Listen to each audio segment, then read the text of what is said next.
십자가의 삶을 선택하라. 요한계시록 17장 1절에서 5절 말씀.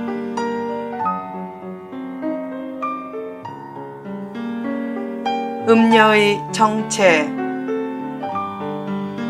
본문은 일곱째 대접 심판의 연장선에서 음녀가 나타나는데 그 음녀가 어떤 존재인지 간략하게 묘사하고 있다. 음녀는 어떤 존재인가? 1.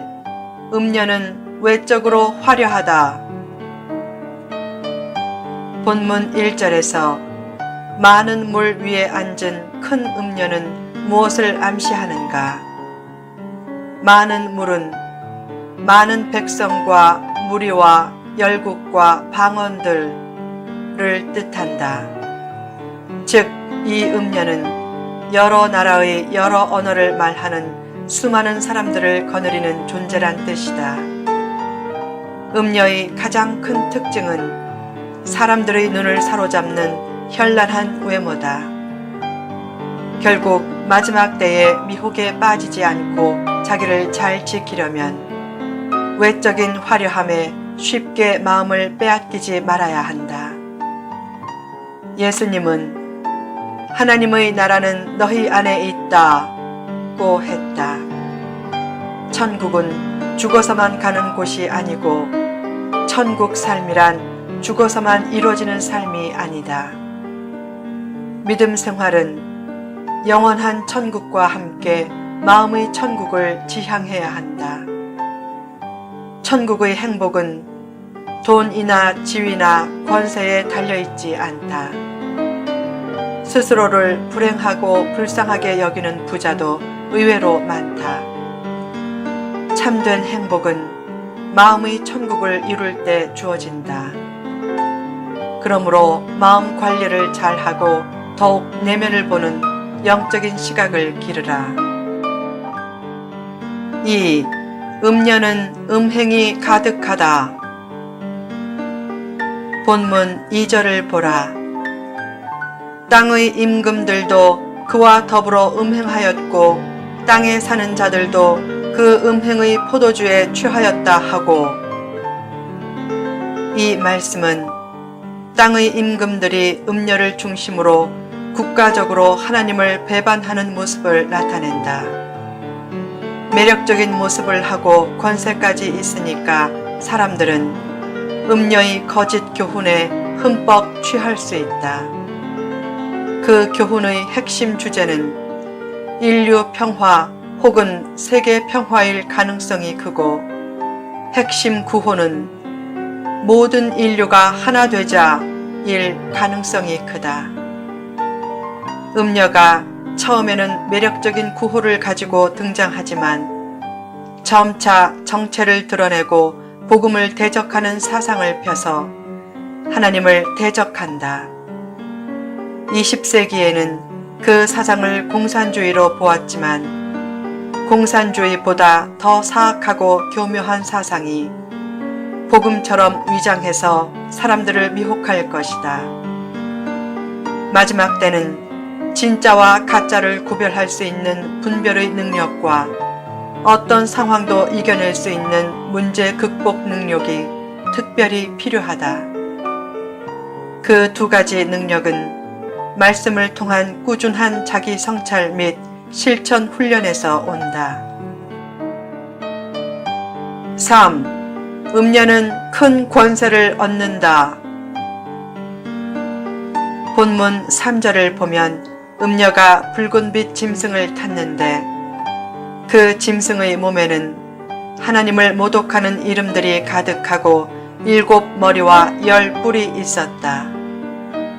7머리와 10뿔을 가진 짐승이 어떤 국가연합체라면 이 음녀는 그 국가연합체를 이끄는 지도자일 것이다. 어떤 사람은 로마가 7개의 산을 중심으로 이루어진 나라이기에 이 짐승은 로마를 중심으로 한 유럽의 통합 국가일 것이라고 주장한다. 그처럼 음녀는 큰 정치적인 세력을 가진 존재일 것이다. 유럽의 통일 화폐가 이미 생겼고 점차 유럽 통일 국가가 만들어지는 길로 가는 것 같다. 그렇게 생겨난 유럽 통일 국가가 7머리와 10뿔을 가진 짐승을 의미하고 음녀는 그 통일 국가의 대통령일 것이라는 견해가 많다. 혹은 유럽의 정신적 지주로 여겨지는 교황보다 더 정치성을 띤 어떤 종교 지도자라고 보는 견해도 있다. 그처럼 정치적으로 유럽 통합 및 국가별 통합이 더욱 급속히 진행되면 종말 전쟁의 가능성이 그만큼 커진다. 그 종말 전쟁은 1차 세계대전이나 2차 세계대전보다 훨씬 무서운 전쟁이 될 것이다.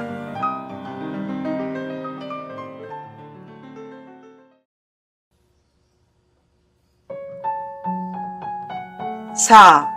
음녀는 바벨론을 상징한다. 본문 5절에 언급된 바벨론은 외적으로 화려하고 복음을 내세우는 것처럼 위장하고 정치적으로도 막강한 세력을 형성한 공동체로서 아마 어떤 지도자를 중심으로 형성될 유럽의 통합 국가로 추정된다. 30-40년 전만 해도 일부 종말론자들에 의해 유럽 통합 국가 얘기가 나올 때 사람들은 민족적으로, 언어적으로, 문화적으로, 정치적으로, 이념적으로 그 얘기가 정말 현실화될까 하는 회의가 많았지만 신기하게도 유럽은 점차 단일 공동체가 되어가고 있다. 그런 여러 정황들을 볼 때 종말의 징조는 더욱 가까워지는 것 같다. 다니엘서 12장을 보면 마지막 때는 스피드 시대가 될 것이 예언되어 있는데 지금 그 예언대로 광속으로 정보가 소통되는 인터넷 시대가 되었다. 또한 주님 재림 전의 중요한 조건 중 하나인 이스라엘 국가 형성이 20세기 중반에 거의 1900년 만에 이루어졌다. 그런 재반 상황을 생각할 때 주님 오실 날이 지금 상당히 무르익은 것 같다. 이때 성경은 깨어 근신하라고 했다. 깨어 근신하라는 말은 단순히 땀 흘리고 노력하고 절제하라는 말이 아니라 마지막 때의 음녀를 조심하라는 말이다.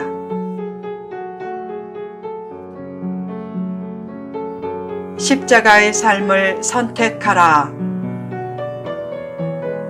바벨론의 삶과 가장 반대되는 삶은 십자가의 삶이다. 결국 종말 때 가장 필요한 삶은 예수님처럼 낮아지는 삶이다. 예수님의 삶의 처음은 말구유의 삶이었고 삶의 마지막은 십자가의 삶이었다. 만약 성도가 말구유나 십자가보다 너무 화려한 건물만 좋아하고 힘과 능력과 다수를 좋아하고 십자가의 길보다는 권세와 부를 얻는 길만을 좋아하면 진짜 성도가 아니다.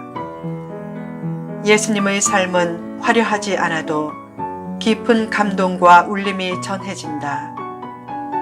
예수님이 제자들을 부르시기 전에 강한 회개의 메시지를 전했던 세례 요한이 권력자들의 손에 붙잡혔다. 그런 일이 있으면 대개 사람들은 위축되지만 예수님은 그때 요단강에서 광야를 거쳐 갈릴리로 돌아오셔서 전혀 위축되지 않고 오히려 회개의 메시지를 전하기 시작했다. 믿음이란 편한 코스보다 불편한 코스를 택하는 것이고 보람 없는 넓은 길보다 보람 있는 좁은 길을 택하는 것이다. 성도의 삶은 화려한 삶을 예약하지 않고 십자가의 삶을 예고하지만 십자가의 삶이 결코 불행한 삶은 아니다. 십자가를 지면 십자가 안에서 기쁨과 보람을 누릴 수 있다. 왜 산을 오를 때 어떤 사람은 힘든 등반 코스를 택하는가? 그때 더 큰 묘미와 기쁨을 느끼기 때문이다. 십자가를 지는 삶도 힘든 등반 코스를 택하는 것과 같다. 왜 십자가의 사랑을 실천하는 삶이 쉽지 않은가? 첫째, 십자가의 사랑은 자기만을 위하지 않고 모두를 위하는 것이기 때문이다. 그래서 신경도 많이 쓰이고 하고 싶은 것도 참아야 하기에 어렵다. 둘째, 십자가의 사랑은 거짓을 최대한 주의하는 것이기 때문이다. 진실하게 살려고 하면 세상에서 여러 손해를 많이 당하기에 어렵다. 셋째, 십자가의 사랑은 남에게 상처를 주지 않으려고 힘쓰는 것이기 때문이다. 남에게 좋은 일 많이 하는 삶보다 남에게 상처를 주지 않는 삶이 사실상 더 힘들다. 십자가의 사랑으로 산다는 것은 험한 코스로 가는 삶이지만 십자가를 질 때 주어지는 보람과 행복과 기쁨은 다른 어떤 삶과도 비교할 것이 없다. 쉬운 길을 선택하는 삶은 기초가 튼튼한 인생을 만들지 못하고 단기적인 성공을 위해 방법과 기술만을 배우는 세미나 인생을 만들기 쉽다. 십자가의 원리에 녹아들지 않는 세미나 인생은 셈이 넘치는 인생을 만들지 못한다. 인생은 선택이다. 쉬운 바벨론의 길보다 가치 있는 십자가의 길을 선택할 때 어디서든지 선택받는 인생이 된다. 사람들은 보통 외적으로 화려한 것에 이끌리는 성향이 있다. 그래서 종말 시점이 가까울수록 내면적인 것을 보는 시야를 잘 길러서 화려한 바벨탑을 떠나 베들레헴 구유로 잘 내려가려고 하라. 가난하고 어렵고 병든 사람들의 고통을 조금이나마 분담하려고 할 때 믿음이 주는 보람은 더욱 커지고 믿음이 주는 의미는 더욱 깊어진다.